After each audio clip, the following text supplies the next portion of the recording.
Yesu ashimwe nshuti za Resi Therapete. Imana ibaha umugisha cyane cyane wowe wahisemo gusenga ubudasiba. Imana ntizasibe kukumva ndetse no kukumvira. Ijambo ry'Imana rirambwira ngo dusengeshe umwuka iteka kandi dusenge mu buryo bwose bushoboka. Senga ubudasiba, umwuka yatuyoboye gusengera mu ijambo ry'Imana. Twibukiranye ko mu ijambo ry'Imana ariho hari amasezerano yacu, niho hari ubutunzi bwacu, niho hari ubuzima bwacu. Iyo usomye ijambo ry'Imana warangiza ukarisengeramo, ubufashe ibidafatika ukabigira ibifatika, ubufashe ibitagaragara ukabigira ibigaragara, ufashe isezerano ryawe ukaryambika umubiri, ufashe ubutunzi bwawe ukabwambika umubiri. Niyo mpamvu natwe tugiye kujya tubikora buri munsi. Tuzajya dusoma ijambo turisengeremo, tuzahera mu itangiriro kugeza mu byahishuwe. Umwuka azatuyobora buri munsi uko tuzajya dusenga ubudasiba.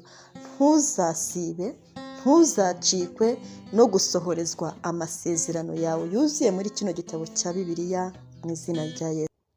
Uyu munsi tugiye gusengera mu itangiriro ibice 5. Iki gice cyose uragisoma mu izina rya Yesu kirangize, ariko njyewe ngiye kugusomera kuva ku murongo wa mbere ndageza ku murongo wa 5. Haranditse ngo iki ni igitabo cy'urubyaro rwa Adamu ku munsi Imana yaremeyemo umuntu afite ishusho y'Imana, niko yamuremye. Umugabo n'umugore niko yabaremye. Imana ibaha umugisha ibita umuntu ku munsi baremeweho. Kandi Adamu yamaze imyaka 130 avutse, abyara umuhungu ufite ishusho ye usa na se, amwita Seti. Amaze kubyara Seti, Adamu arongera amara imyaka 800 ayibyaramo abahungu n'abakobwa. Iminsi yose Adamu yaramye ni imyaka 930 arapfa. Imana ishimwe, Imana ihabwe icyubahiro. Iki gice tugiye kugisengeramo ibintu bigera kuri 2. Icya mbere ni umugisha Imana iduhaye muri iki gice cya 5, kuko haranditse ngo umugabo n'umugore niko yabaremye ibaha umugisha. Ni uburenganzira bwawe guhabwa umugisha uyu munsi wa none, urabimenye.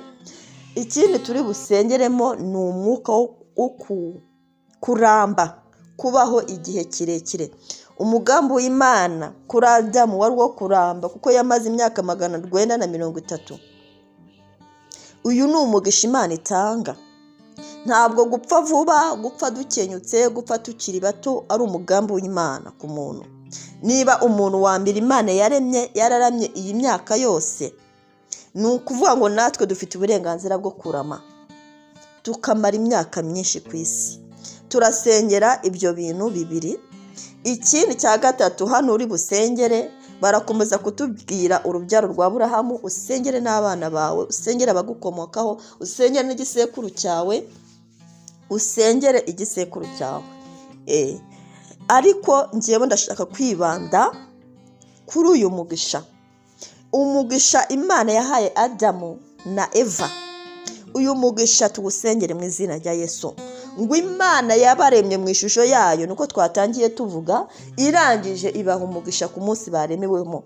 Nagira ngo nkumvishe ko ahantu hari ishusho y'Imana haboneka n'umugisha. Ahantu hari ubumana haboneka umugisha. Ikintu cyatuma uhinduka umunyamugisha nta kindi, ni ishusho y'ubumana. Ese ishusho y'ubumana ni iyihe? Ishusho y'Imana ni urukundo. Imana ni inyembabazi, Imana ni inyerukundo, Imana ni inyempuhwe, itinda kurakara, ibabarira byose, yihanganira byose. Imana ni umugwaneza. Ayo niyo mashusho y'Imana ndi kukubwira.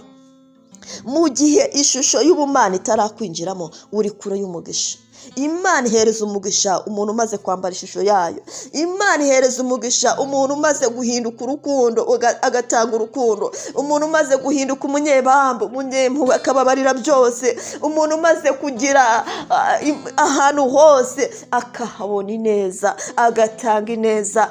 uwo muntu Imana imuha umugisha nshuti yanjye. nagira ngo nkwibutse password yo kwakira umugisha ni ukugira ngo wambare ishusho y'ubumana. ambara ishusho y'ubumana. Satani yaje kukwiba, aguteza abantu babi, aguteza abaguhemukira, aguteza abakugambanira, aguteza abagukomeretsa, aguteza ibibazo bitandukanye kugira ngo ishusho y'ubumana yikwibe. namara kukwiba ishusho y'Imana, wishyiremo abantu, wanga abantu, uhemukwe, ukora ibyaha, ishusho y'ubumana ijye kure yawe, maze uhinduke umunyamuvumo aho kwitwa umunyamugisha. tangira usenge ishusho y'ubumana ikugarukeho. Yesu arayikuzanira, mu maraso ya Kristo tuyisangamo, ku musaraba turayihakura. ambara ishusho y'ubumana, ambara ishusho yo kugwa neza, maze wakira umugisha. uzasanga umugisha ahantu hose, ku manywa na nimugoroba uzabona umugisha, igitondo n'ikigoroba uzabona umugisha. uzakura umugisha mu kazi, uzakura umugisha muri famiye, ku bantu uzi nabo utazi uzahabonera umugisha, kuko wambaye ishusho y'ubumana. ishusho y'ubumana niyo yonyine ikurura umugisha. ishusho y'ubumana niyo yonyine ituma Imana itubona ko turi abanyamugisha.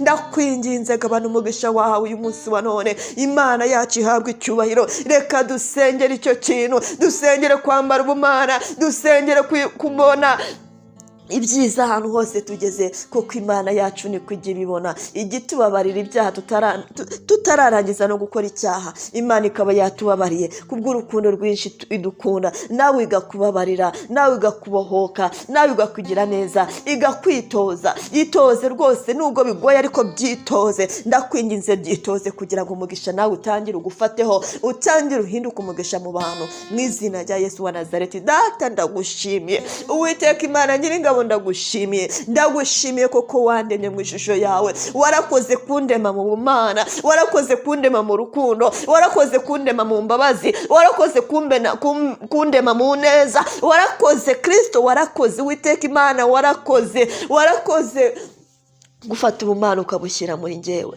nubwo Satani atuguranira, Satani agashaka kutuvangira, agashaka kunyereka kuri kure yanjye, agashaka kunyereka ku bumana buri kure yanjye, agashaka kunyereka ko wagiye. ariko Data Kristo mwiza, ndakwinginze ubumana nibungarukemo, ndakwinginze noneho ubumana nibungarukemo kubw'amaraso ya Yesu. akuremo amashusho ya Satani yose muri njye, akuremo amashusho y'ibyaha muri njye, akuremo amashusho y'igomwa muri njye, akuremo amashusho mabi yose, maze amaraso ya Yesu wa Nazareti ampindure umwana w'Imana, ampindure gusa n'Imana, ampindure kwera, ampindure gukiranuka, kugira ngo imigisha yanjye none hanyigabane.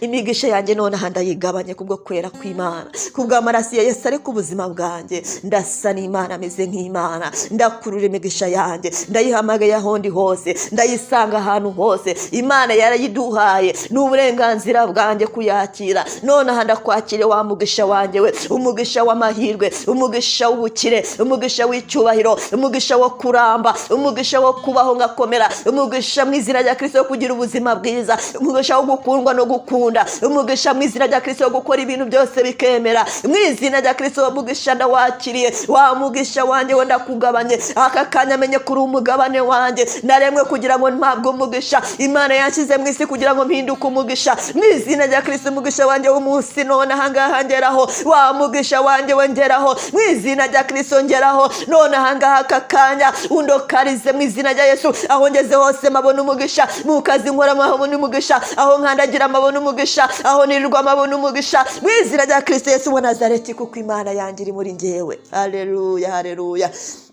Imana ishimwe, Imana ishimwe, kuko muri iyo mugisha Imana impaye harimo niyo kuzabaho ubuzima bwanjye igihe cyose gishoboka. icyo Imana yandemeye kuba hano ku isi nicyo nzabaho mu izina rya Yesu. uburiganya bwa Satani butuma abantu bapfa igihe kitageze, mu izina rya Kristo Yesu wa Nazareti ubwo buriganya burarangiye. amaraso ya Kristo abutsengeho. subiranye ubumana muri njyewe butuma ndamba, nkakora icyo Imana yandemeye gukora hano ku isi, nkakora ibyo ubushake bw'Imana, ngahagarara mu bumana, nkavuga Imana, nkahamya Imana ahantu hose, ngatangaza urukundo rw'Imana, ngatangaza ishusho y'ubumana iri muri njyewe. umuntu wese umbonye akambonamo Imana, umuntu wese unyumvishije akanyumvamo Imana, ahantu hose Imana yanjye ikagaragara, kuko naremwe mu ishusho y'Imana. ubwo bumana bugomba kumenyekana rero. niyo mpamvu ntazapfa nzarama, kuko Imana yanjye ntabwo ipfa. mu izina rya Kristo Yesu wa Nazareti ndabidekaraye mu izina rya Yesu. niyo mpamvu ndirukana umwuka w'ubupfu ku buzima bwanjye, umwuka wo gukenya mwuka ndawirukanye mu izina rya Kristo Yesu w'i Nazareti. Ndasohora muri famiye yanjye umwuka w'urupfu rutunguranye mu izina rya Kristo. Umwuka uturuka mu barozi, umwuka uturuka mu bapfumu,